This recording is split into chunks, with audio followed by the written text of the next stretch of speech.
Morning, ladies. Welcome back. I am thrilled to have you join me today. We are going to talk all things menopause. Let me just share with you before we get started that I have really went back and forth with how to do this video. I feel like there is so much to share. What I decided to do was share with you today what I have learned through my own research and being my own advocate on menopause. And tomorrow we are going to come back and talk about my journey. I feel like this video would get way too long. One of the things that I have found out when it comes to going through perimenopause, which is leading up to menopause, and we will get into that in just a moment. Everybody has an opinion. Everybody loves to share, like many areas in life, diet, exercise, whatever it is. People love to share or tell what they believe you should do. I did this, you should do this. This is what I experienced. This is what you have to wait for. This is how it should be done. This is what you should use. This is what you should stay away from. Everybody has an opinion. I'm one of those people that know how to tune it out, because the best thing that you can do is take care of yourself, your needs. This is your temple. Things change and your story is not going to be the same as everybody else's. When it comes to perimenopause, postmenopause, whatever it is, our journey is very individual. When I work with clients in the health and wellness industry because of my coaching business, I'm constantly having to remind people what works for one person may not work for you. We have to find what works for you. Through my research in trying to find what is going to work with me and finding a wonderful doctor that complements that, we have been able to come up with a system that gets tweaked periodically. And again, we're going to get more into that.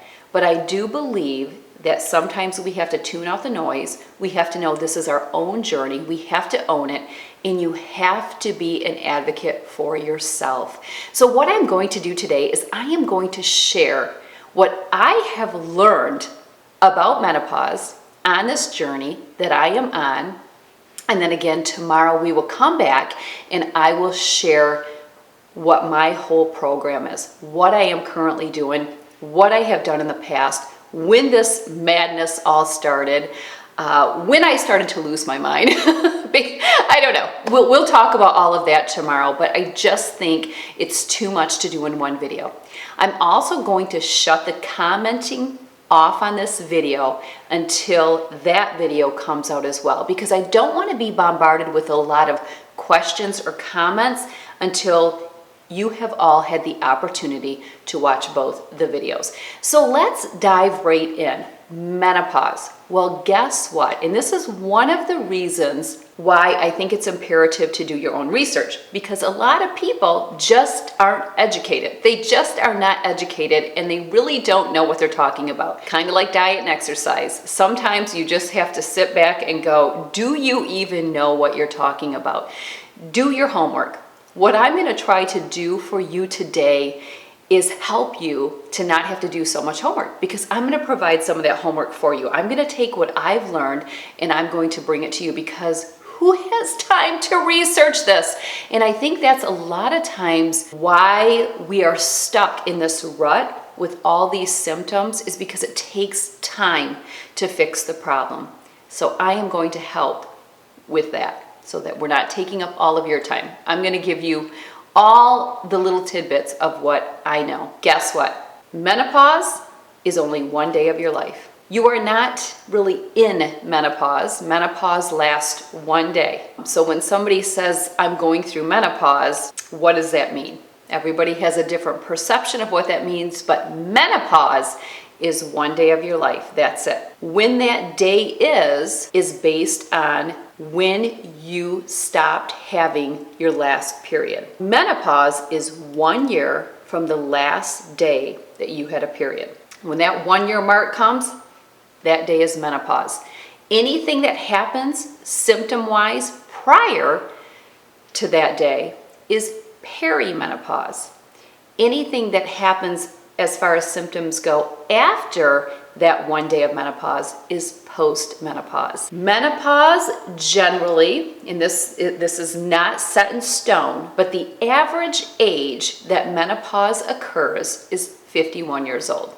A lot of women start peri-menopause in their early 40s, some even in their late 30s. Peri-menopause, then they get to menopause, and a lot of people even experience post-menopausal symptoms. So I hate to break it to you ladies, but we spend half our lives as a menopausal woman, if you think about it. No wonder we think we're losing our mind all the time, right?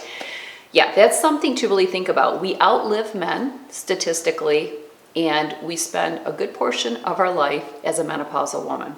Because of that, I think it is imperative that you do your research, do your homework, and you find a plan and you find a practitioner of some sort that is willing to work with you and to help you.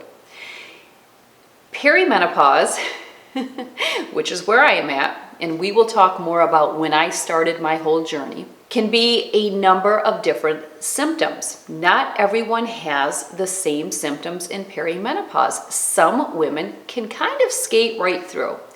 Probably through my research and what I have found is generally insomnia or sleep issues, same thing, most perimenopausal women experience.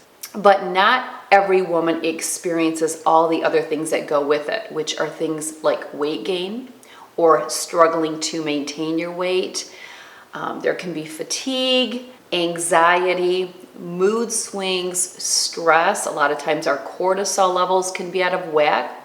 Not sleeping, it's going to spike your cortisol. There's so many different things that can happen, and it's a different experience for everyone. We all go through different symptoms. Some people are in perimenopause longer than other women. From the research that I have done, what I have found out is that generally, and not always, right about your early 40s, you will stop ovulating. And again, not everybody is going to be right at the same age, but you will stop ovulating. Now, you'll still have your periods, but you're no longer ovulating. You're no longer producing an egg. Well, you have to ovulate and produce an egg to be able to produce progesterone.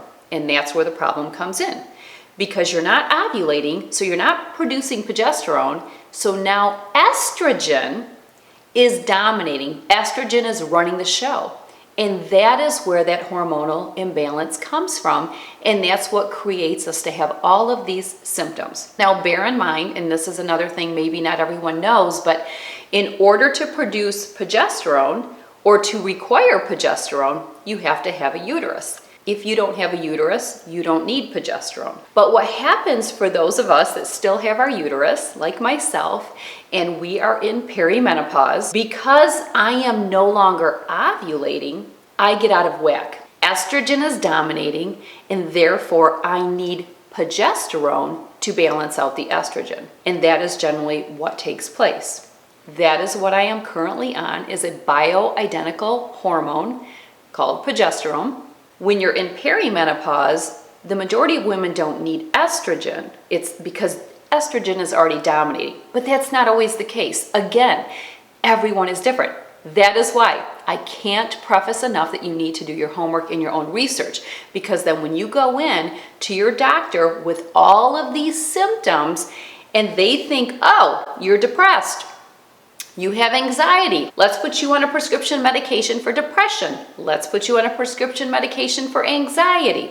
Because perimenopause is a hard thing to treat. One of the reasons for that is our hormone levels change all the time. All month long, our hormone levels are changing. Our hormone levels can change daily, they can change hourly. So when they start testing your hormones, well, you could have your test done one day, but the next day it could be something different. So it's very hard to treat. And that is why sometimes it's hard to find a doctor that really is willing to put the work in to treat you. I will talk more about what we have done with me recently to try to get really pinpoint information on where my hormones are. It took more than one test because, again, the hormones are changing all the time. I hope this makes sense. It's so much information, and that, again, is why I feel like you need a little bit of the education. And again, I'm no doctor. I'm only going off of what I have studied and what I have researched and what I have learned and gained from finding a doctor that is willing to work with me, to listen to me. And that's the key, and that's what you want to find. Because again, a lot of women are walking around on anti-anxiety and antidepressants, and they're really not being treated for what the real issue is, because it's a hard thing to treat. I understand that. But we want to be getting the treatment for what we are going through. Again, we're going to spend half of our lives as a menopausal woman. Why not take the time to get it figured out? And again, you're always going to be tweaking because you change. The closer you get to menopause, the hormone levels can change. You may need more progesterone. We just recently upped mine. Again, there's reasons behind that. The other issue that us women have is as we get older, we tend to have a sluggish thyroid. Hypothyroidism is very prominent. That explains the weight gain.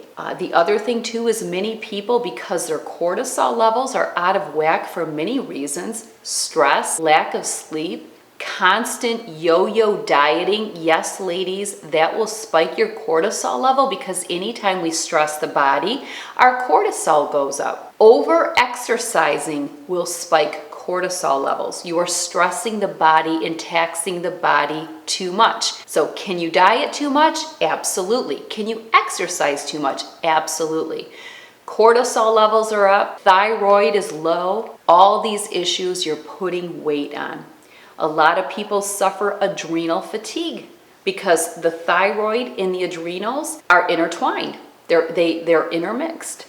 So you have issues there. And we're going to talk more about adrenal fatigue in all my studies with that and what my regime or my repertoire with that is as well. So many of you have requested that. That's going to come up really soon, but I want to get these peri-menopausal videos out to you.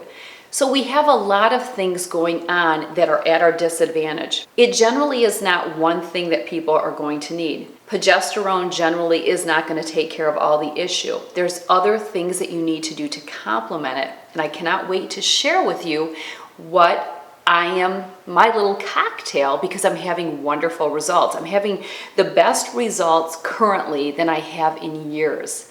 But again, we'll get into all of that tomorrow. I'm super excited to share all that with you. The thing is when women are going into perimenopause, they just don't generally know what's happening to them. They don't realize that is what it is. They just feel like they're losing their mind. They can't figure out what's going on. And again, that is why it really gets misdiagnosed and mistreated.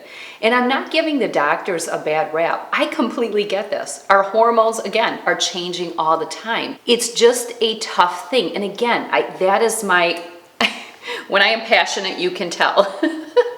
That is why I just have to preach that you have to be an advocate for yourself. I feel like it's clear across the board with diet and exercise. That's why I love working one-on-one with people, because we've got to find something that is going to work for you, not for everybody else. I will share with you that back when I was training clients in their home or office, before I stopped doing that and getting into just doing life and health coaching more online based through the phone, doing the blogging and YouTube. When I trained my clients in their home and office, pretty much all of my clients were 40 and over. I would say that I had the 40 to 60-year-old group of women. I cannot tell you how many women that I've trained in that age group that were on antidepressants and anti-anxiety medication. And after getting to know them for as long as I did while training them, I clearly could tell that all these women were going through the same thing, different symptoms, but they were all going through the same thing, and it was perimenopause. So they're being treated for something that really might not be the reason behind the symptoms. And when you're on those medications, There's side effects to those medications. So it's just really, really worth the effort to put in to take care of yourself. You're going to be around a long time, especially if you're maintaining your weight and you're taking good care of your health in other areas. Why not do this? My theory, and what I share with my doctor, I am too healthy to be miserable. I am too healthy. I put too much work into my diet, into my exercise, and believe it or not, even into my sleep. I put too much work into those things. Stress management, biggie. I put a lot of work into managing stress. I'm not going to fix it. Everybody wants the fix. Everybody wants to fix something. It doesn't work that way. It's manage it. You can't fix the stress. You can't eliminate it. It's going to be there. You have to manage it. But I'm managing my stress.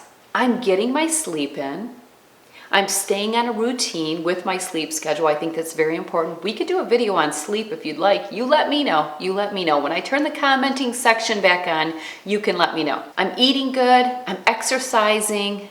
I feel like I'm thriving in all these areas of my life. I deserve to feel good. And if you aren't going to help me feel good and you're going to throw me on some prescription medications that I might not necessarily need, we're not going to work together. We're not going to work together.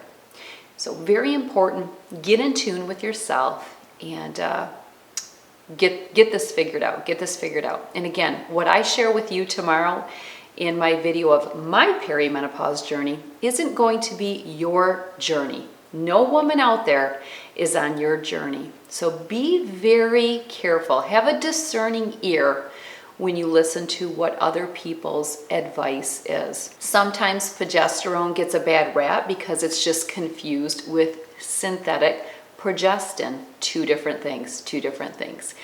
Anyway, that is it for today. That's a lot of information, but you will be armed and loaded to come back tomorrow to see and hear all about what Tracy's cocktail is for Tracy's perimenopause journey. Again, the comment section will open back up after tomorrow's video. Feel free to share your journey. Just remember that when you do, you're sharing your journey.